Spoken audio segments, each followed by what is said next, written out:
Hi folks, and welcome back to the channel. Today, we're back onto the Victa Go Kart. So part 4, you would have seen in part 3 that we actually got the engine to run, but it wasn't running properly at all. And if you haven't seen this series before, do go back all the way to part 1 and have a look at how we got this thing and look how we've transformed it to where it is today.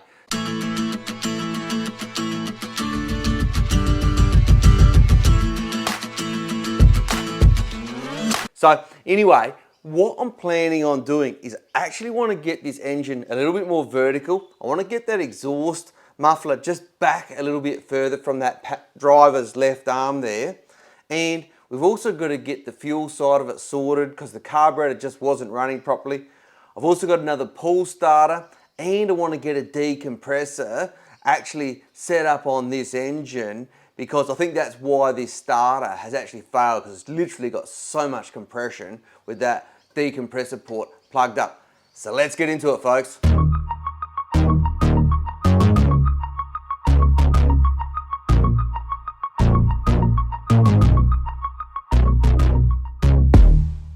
Looking at this mounting arrangement, what I want to do, I was actually using the top hole on this side on that chain, and you can see there's heaps of room moving back on this bracket. So what I'm thinking, I want to actually move the mounting bolts across, so move this one up as well as come across here.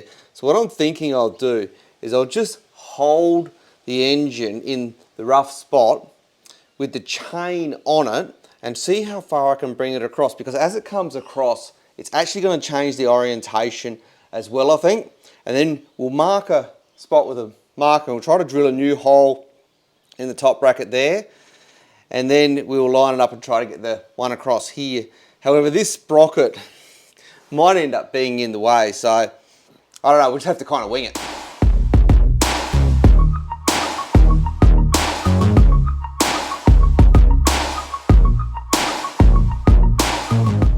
So you saw the way I lifted up the engine there, and I actually had it more vertical, and I had a friend just put a marker pen in the hole, and you can see just down here there's a couple of dots on the paint. So what we'll do is we'll try and drill through that bracket now and see if we can actually get that engine mounted up. I think the biggest issue I'm going to have is the sprocket and maybe the wheel in the way, so we might have to get the wheel off so we can get our drill actually in, but you know, you got to do what you got to do, hey?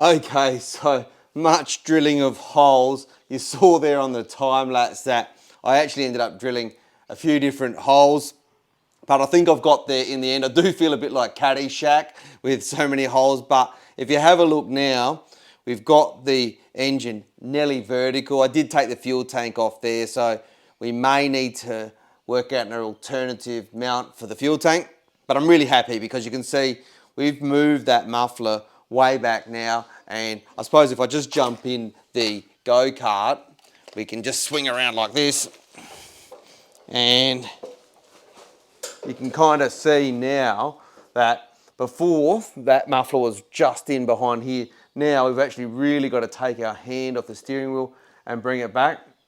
But regardless, I might actually make an additional guard to go over that, but we've made a huge improvement. So I want to move on now. We'll get that hole drilled on the bracket on the other side, and then we'll move on to the other things that aren't quite right with this motor and actually get it running properly.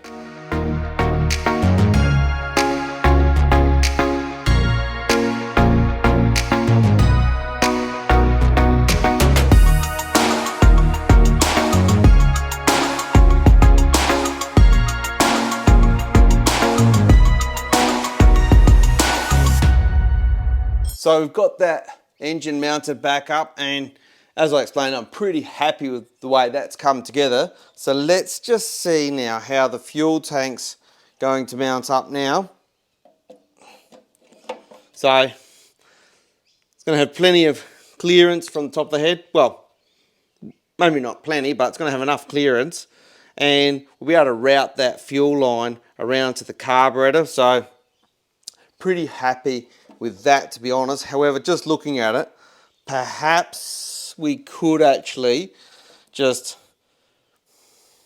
modify it a little bit further so that we actually, maybe we could spin the fuel tank around like that, put a slot in here, mount it up like that, and then we could route the fuel line in and around to the carburetor like that. So for now, might just leave the fuel tank off so that engine moved backwards a fraction and leveled up a bit so it's more vertical. Let's focus on installing a decompressor on the engine.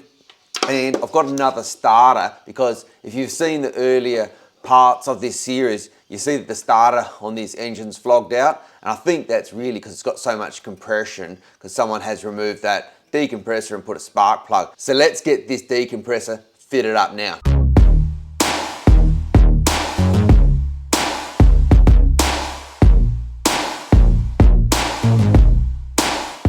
So with that engine cover off, that's got the pull start mechanism on it, you can see here that somebody's just blocked off the decompressor port with that broken off spark plug. And down here on the inlet manifold, you can see they've just blocked it off with a bit of tube where the vacuum should pull the decompressor valve closed. So let's just see with a screwdriver if we can just pry that little bit of plastic off. It's really on there tight. Whatever they've put here is absolutely on there, but let's maybe grab some pliers, just see if we can pull that off with a little bit of extra persuasion.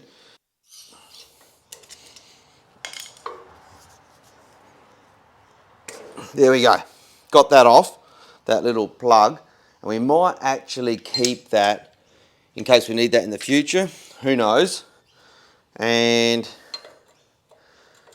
it's quite a fat plug they've got on there, so not a normal standard Victa plug at all that they've used. Let's grab our Knipex pliers, just see if we can get onto that. There we go. And screw that out. And then hopefully our decompressor is just going to come in here nicely. So screw this in. Had to get a long shaft decompressor because the short shaft decompressors just don't fit with that head. So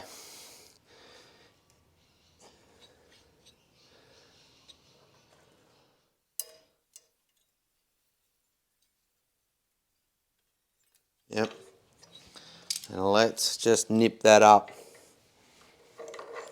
tight.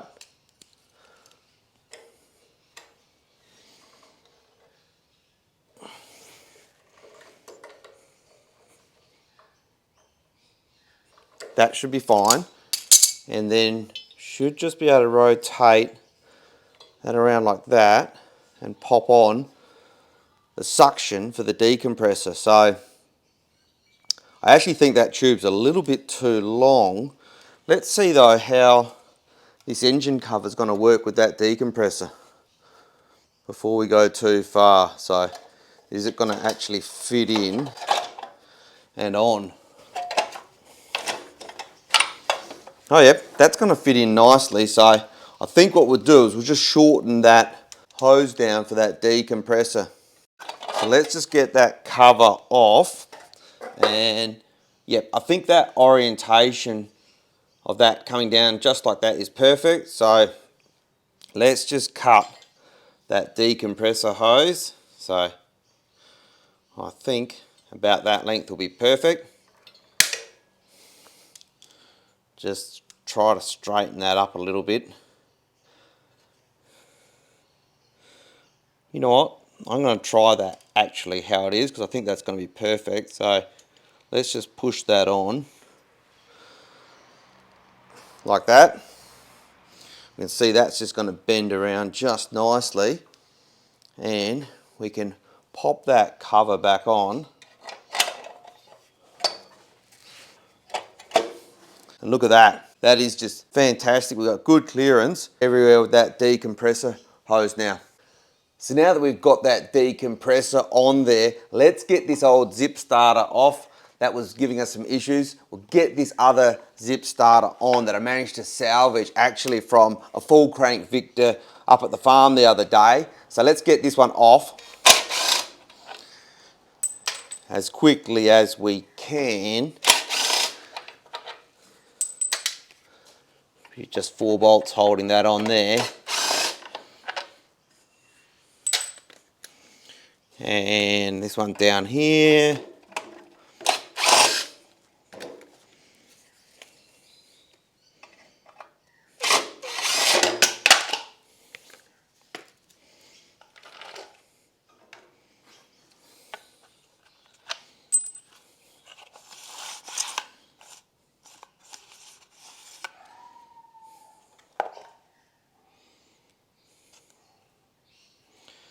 Look, it's hard to know why this one wasn't exactly catching always, but let's just try this other one. They do look the same. They're both throwing out. So look, let's just pop this one on and we'll see how this one goes. So just pop that in like that and get these screws in.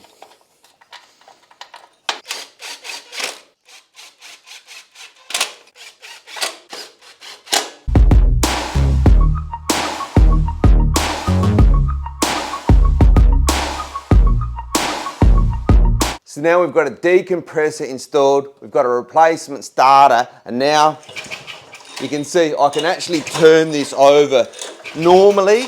I'm just really happy with that. So the thing now is to let's have a look at the carburetor and see what's going on there. So this is the engine and carburetor setup that originally came on this Go Kart. So I'm thinking, let's try the carburetor off of this engine on this engine that we've actually installed on the Go Kart and see how that goes. So let's get the carburetor off now.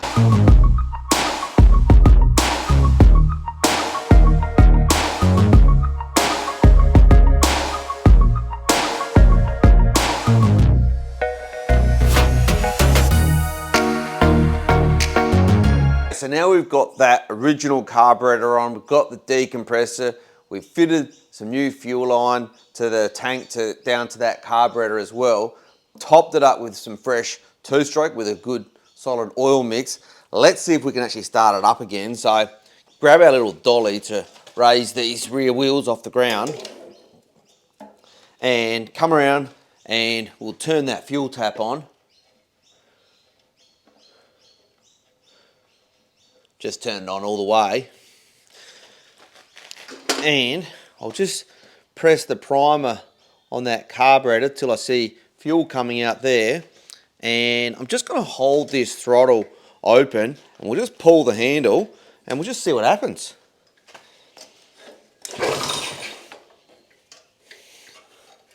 Oh, there we go.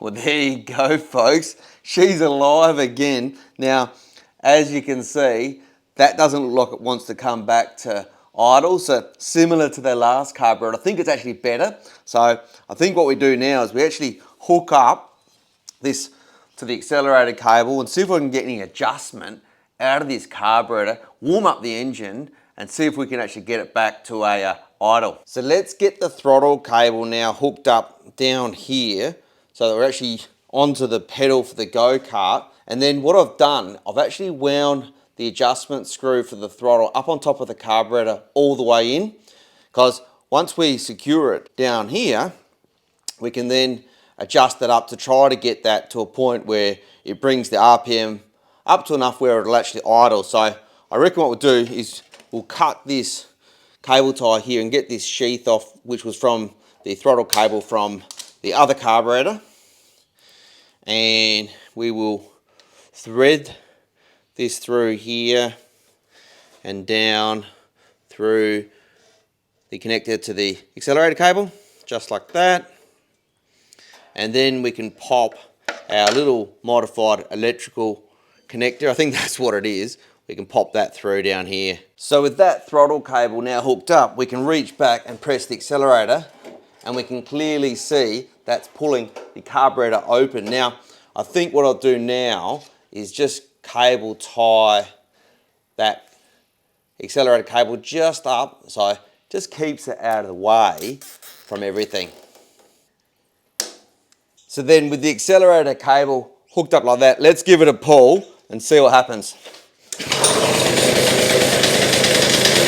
Well, there you go, folks. You can see she's actually running.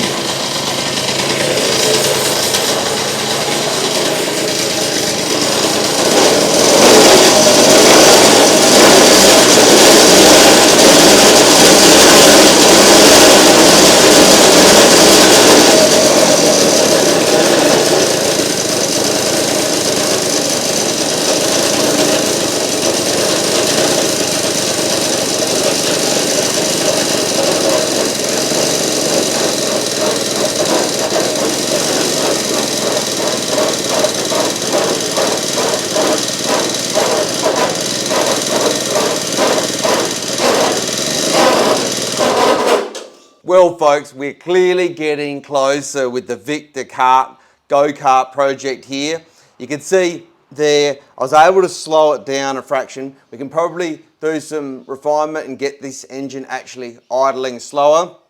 Probably what I'll do is I'll release a little bit off down here and then just adjust it up here. I've got nothing here to back it off, so that's the way I'll do that. But then I think it is apparent to me this clutch is grabbing too early. So I've got to look into if there's any adjustment in this little centrifugal clutch and how we can adjust that.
Well, there you go, folks. We're getting damn close with the Victa Kart project. I think this clutch is still grabbing a little bit, but let's just test this kill switch if that's working properly.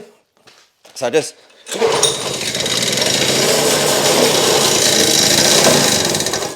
perfect, folks. So I reckon we are getting close to taking this somewhere where we can give it a little bit of a test drive.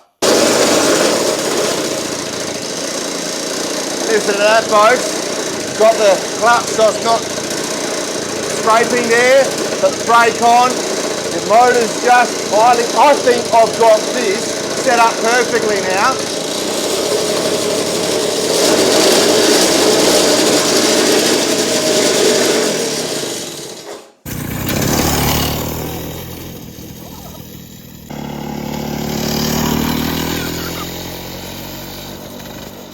So there you go, folks. That's the Victa Go Kart series done. You've seen it from beginning to end, and if you haven't, do check out the playlist to see all of the videos that we've made from the complete restoration of this Victa Go Kart to where we've got it to today and taken it for a test drive, and it was absolutely amazing. So if you made it this far, folks, do consider being a member of the channel. I've made the membership levels really cheap And with those levels, you get a variety of little features, early access to videos, you get to use the DrewFixIt emoji if you want to, and a couple of other things. As I say, it's just gonna help me make more videos like this one. But if you're interested in any other content on the channel, folks, on the channel we do a bunch of DIY maintenance and repairs around the home, we do a bunch of repairs on lawnmowers, and we've also got a number of vehicles on the channel which we teach you about maintaining and servicing. On the channel we've got the Mercedes ML Class, the Audi A3, the Mazda 3,